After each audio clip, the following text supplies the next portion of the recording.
Well, my guy is Ryder Cup is not on his mind whatsoever because he won't qualify for either of the teams. But I am taking an Argentinian. Emiliano Grillo is going to be my dark horse this week. I'll give you a guy who's out with the top 50 in a few minutes as well. But Grillo, again, look at that number, 21st in the FedEx Cup standings. He's had top 10 finishes in his last 2 starts. He won at Colonial at the end of May. Looking at his stats, 33rd off the tee. Worst stat is around the green. But when you look at his game in general over the years, it's his iron play has always been the absolute strength of his game. And he's very consistent off the tee. His par 3 stats for this season actually are so good. So that gives you a great indication of where his iron game is at. But he is going to be looking to make it all the way to East Lake for the first time since 2016. And I could not believe 80-1. I had a search around and found him at 100-1. On a couple of sites. So really high odds for Emiliano Grillo this week, who's sitting in a fantastic position, 35th in the world right now.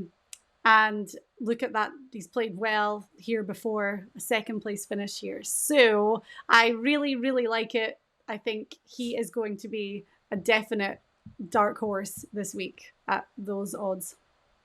Yeah, he won at Colonial, and then he was paired with Rory on Sunday at the Open Championship and played him shot for shot. His confidence. We had him picked at 3M, and he had a great week there. So I think this kid is on his way up big time. Everybody's thrown back in the mix, though. Now we've talked about 3M field. We've talked about Greensboro field. Now we got all the big guns are back together. So it changes the dynamic a little bit, Diane, when all the top players are playing. So there's a lot of guys we haven't talked about. We haven't mentioned Honma. We haven't mentioned Schauffele and Cantlay. But all of these guys are well equipped to win the FedEx Cup. We're just trying to find diamond this week. Yeah. So you had said we had to pick one of these who is going to stamp their place inside the top 50, and Cam Davis was your pick. There's some really good names there. I've been picking Steven Jaeger a lot lately. He finished just outside the top 10 last week at the Wyndham. But Sam Ryder, I think, is really interesting as well. And I'm just going to have a look at Sam Ryder and see what his odds are this week. He is 300-1 this week to win. But looking across the board at his stats, look at his putting stat right now. He is 6th in the field. And even his worst stat, strokes gained off the tee, right, fine.